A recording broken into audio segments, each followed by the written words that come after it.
My name is Rossie Wendland, and I was born on January 24th, 1982, to Kim and Bruce Roberts.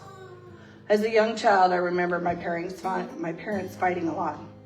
My dad was often drunk and yelling at my mom. I remember thinking that I will never let a man treat me like that. At that time, I didn't realize that my parents' divorce marked the beginning of my addiction. See, addiction isn't limited to drugs and alcohol. It can be food, sex, and even codependency. I started smoking cigarettes at 13, and by 14 I had drank alcohol, smoked pot, taken pills, and tried meth for the first time. Throughout high school, I smoked and drank here and there. At 18, I became a mother to my beautiful daughter, Callie. 4 years later, I made the hardest decision of my life. I let her go live with her dad because I was in no shape, mentally or physically, to take care of my baby. I never forgiven myself for doing what I thought was, thank you, what I thought was better, but it was better for her. Instead of getting better for myself, I spiraled further into my addiction and codependency. I didn't just need a man in my life. I needed anyone and everyone. I was searching for love that I had missed from my dad. Alcohol masked the heartache, but brought people around. Drinking was how I celebrated everything: life, death, marriage, birthdays. In 2008, I became a mother again to my beautiful baby girl, Geneva Marie. I got married in a county jail. Effectively a single mother, as my husband had went to prison. I lost myself completely. Codependency has consumed me.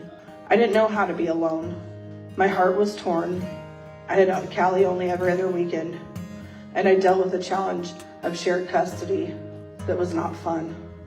I visited my husband once, maybe twice a month, but when John came home, the real test began. See, we had never truly lived together as husband and wife or as a family. I started using meth again. Friends called it dabbling or weekend warriors.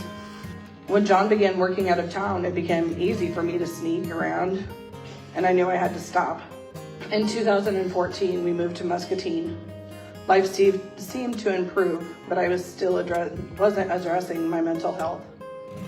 In 2015, we were blessed with another little girl, Brooklyn Nicole. She had 2 true knots in her umbilical cord, and she was lucky to be alive. That was my first sign of a blessing that I didn't see. My doctor diagnosed me with postpartum depression and prescribed the first of very, very many pills. In 2017, we moved to Minneapolis, where I was given another diagnosis and more pills. My marriage took a turn for the worst, and using became so much easier. In 2020, we moved back to Mystic, hoping for a fresh start among clean friends. But at the end of the year, I had relapsed and turned my world upside down. Confronted by my friends and my husband, I blamed my mental health and sought psychiatric help. I was diagnosed with bipolar I disorder. Despite trying several medications, I felt like I was still chasing a high that continued using off and on. On April 12th of 2020, I made a life-changing phone call to Miss Holly Oden.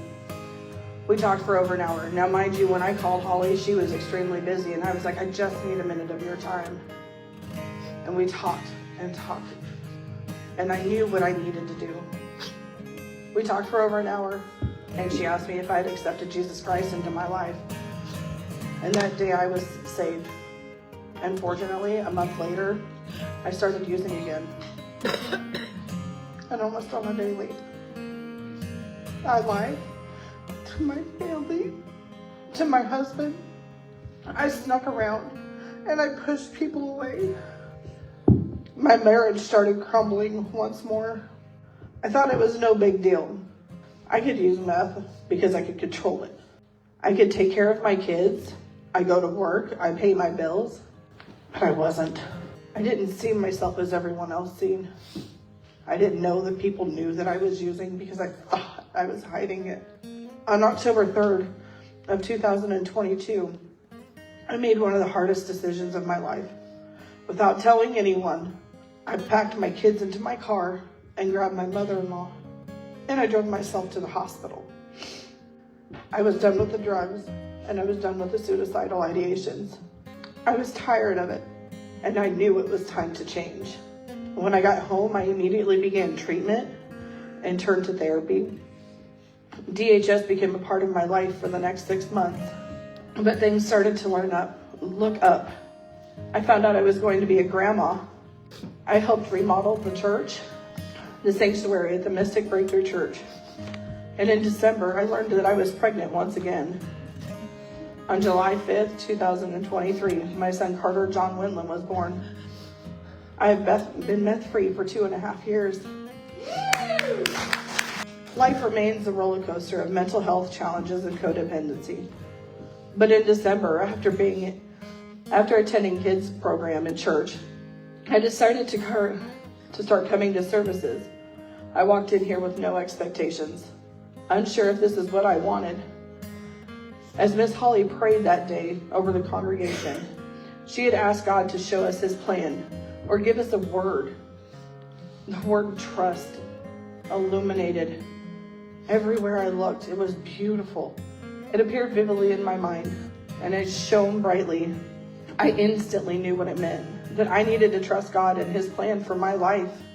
I chose to be baptized on April 12th, wanting that day to hold special meaning because that was the day that I had asked God to say, Jesus Christ into my life.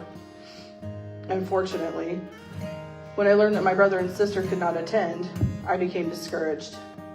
That night, determined to find clarity, I began searching for a significance in numbers using the Bible, a Google Calendar, and the Bible app. See, the number 7 has stood out. My children are all 7 years apart. My daughter was born in the 7th month on the 7th day. The number 7 represents a divine perfection and completion. I also looked at the number 12, the day that I was saved, and nothing felt right.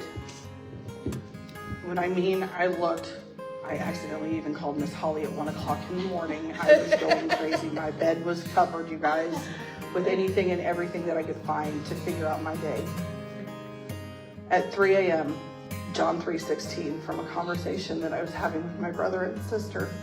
I no way, in shape or form, did I think that was even a possibility.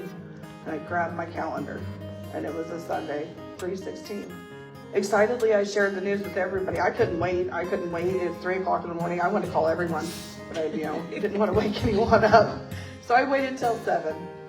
Excitedly, once again, I felt the liquid love wash over me. I can't even explain the transformation in my heart. I am a reborn child of God, and I know that he's going to do beautiful things through me, and I can't wait to watch his plan unfold. I want to thank everyone that came here to support us. John and our children for the unconditional love that you have given me.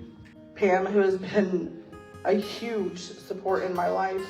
My mother for not standing behind me but beside me through the thick and thin and no matter what. I want to thank Miss Holly for taking the time on that busy day to talk to me and help me take that first step and continuing to help guide me on this journey. And I want to thank God for each and every blessing that he has given me. The strength to step out of my comfort zone and make the wonderful decision to follow him. I am reborn. Yes. I was diagnosed with a fear of getting too close, and to tell the ones I love